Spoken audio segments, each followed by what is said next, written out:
சின்ன வயசுலேயே அவங்க ஆத்தா செத்து போனதும் ஒருத்தர் உசுறு அன்பு கிடச்சிடாதான் ஏங்கிட்டு இருந்தவன். என் பேரை தவிர வேற என்ன தெரியும் உனக்கு? உன்னை பத்தி எனக்கு எல்லாம் தெரியும்.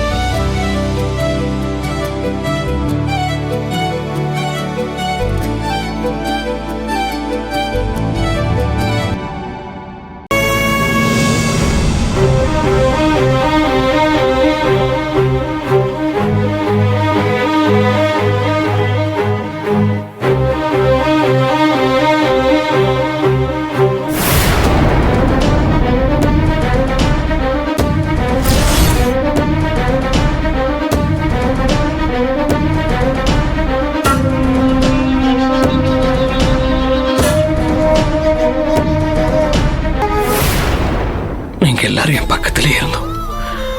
நேர்ல பார்த்து பேச முடியாம இப்படி போட்டோவை பார்த்து பேசுற நிலைமையில இருக்கேன்.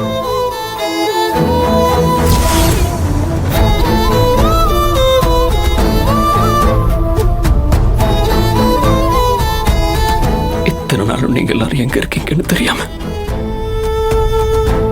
நரகத்துல இருக்கிற மாதிரி ஒரு வேதனை அனுபவிச்சேன்.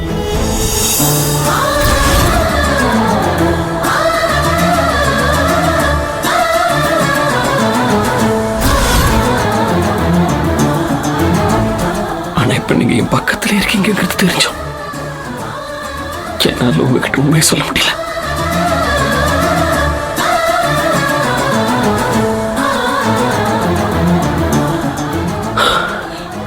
எவ்வளவு பெரிய கொடுமையா இருக்கு.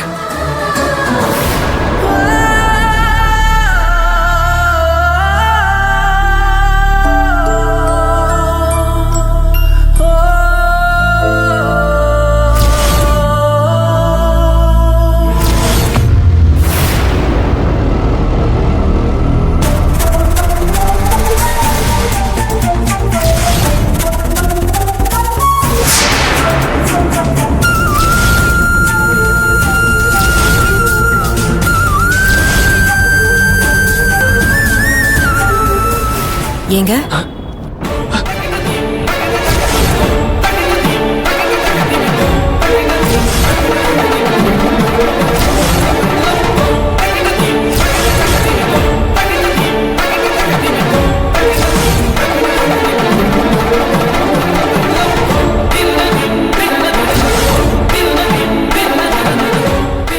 போட்டோவை வச்சு நீங்க என்ன பேசிட்டு இருந்தீங்க?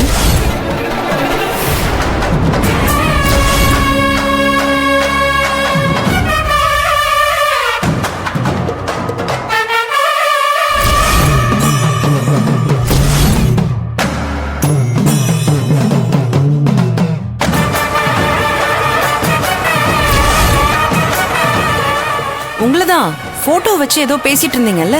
வினோ, நீ எப்பமா வந்த? ஏன் சொல்லாம வந்த? என்னத்த நான் எப்ப வந்தாலும் ஏன் வந்தேங்கிற மாதிரியே கேக்குறீங்க?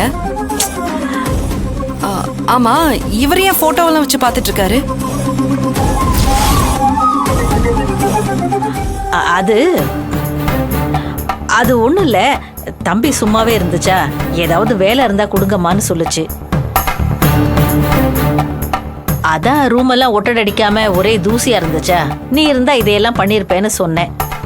உடனே நான் இதை பண்றேன்னு சொல்லுச்சு. அதான் ஒவ்வொரு போட்டோவா எடுத்து தூசி தட்டிக்கிட்டு இருந்திருப்பாரு. வேற ஒண்ணும் இல்ல, நான் தான் செய்ய சொன்னேன்.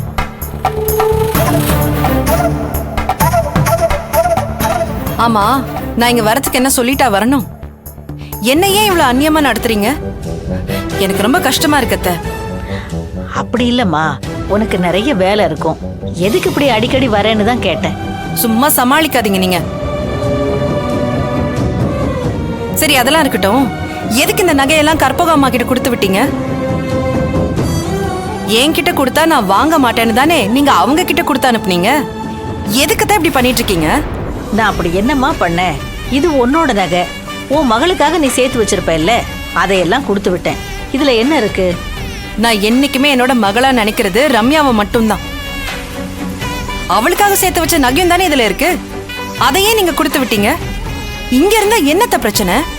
அதெல்லாம் இல்லம்மா, இனிமே அது உன் வீடு. அதான் உன் பொருள் ஏன் இங்க இருக்கணுங்கிறதுக்காக கொடுத்து விட்டேன்.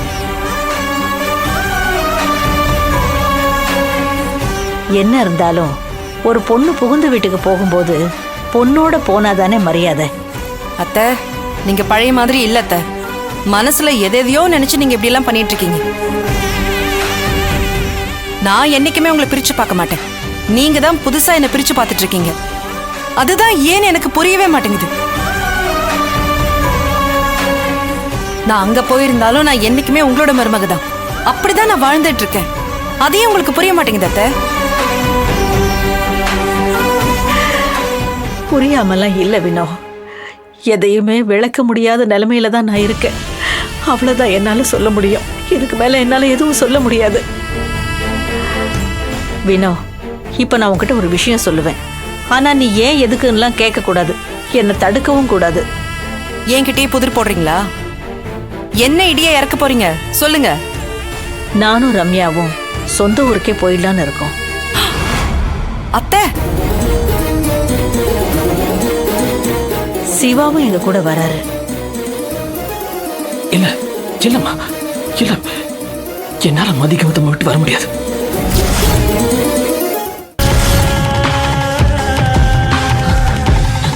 நான் வரமாட்டேன்.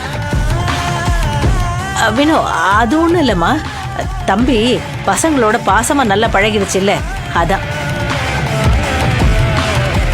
அதுக்கு பிரிய மனசு இல்லாம அப்படி சொல்லிடுச்சு. அப்படித்தானப்பா?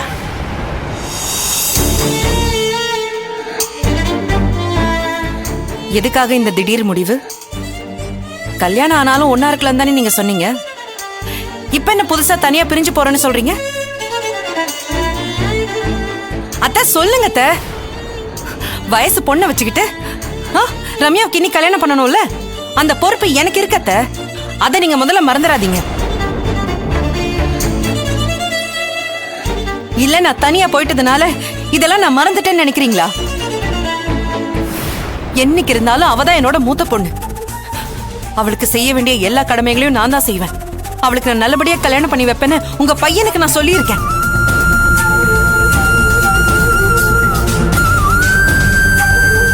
அப்படிலாம் நான் உங்களை எங்கேயுமே போக விட மாட்டேன். முதல்ல நீங்க போக வேண்டிய அவசியம் என்ன இருக்கு அத நீங்க சொல்லுங்க.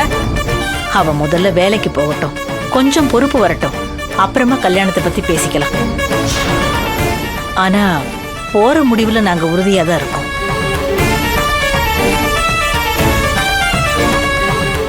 உங்களுக்கு என்ன ஆச்சத்த? நான் ஏதாச்சும் தப்பு பண்ணிட்டேனா? உங்ககிட்ட சொல்லாம இந்த கல்யாணம் நடந்துருச்சுன்னு என் மேல உங்களுக்கு ஏதாச்சும் கோவமா? அப்படி ஏதாச்சும் இருந்தா என்ன திட்டிடுங்க, 4 அடி கூட அடிச்சிருங்க. ஆனா இப்படி எல்லாம் முடிவெடுத்து என்ன ரொம்ப தூரமாக்காதீங்க.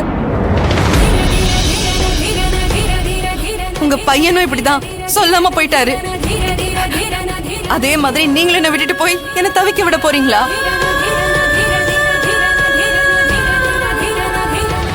நீங்க இருக்க தைரியத்துல தானே அத்தனை வாழ்ந்துட்டு இருக்கேன்.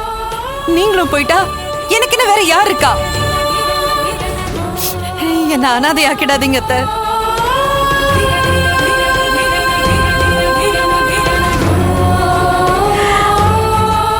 இல்லம்மா, என் மனசுக்கு இங்க இருக்கிறது சரியா வரும்னு படல. இருக்கிற கொஞ்ச நாளைக்காவது பிறந்த ஊர்ல நிம்மதியா இருக்கலாம்னு நினைக்கிறேன். என்ன போக விடு.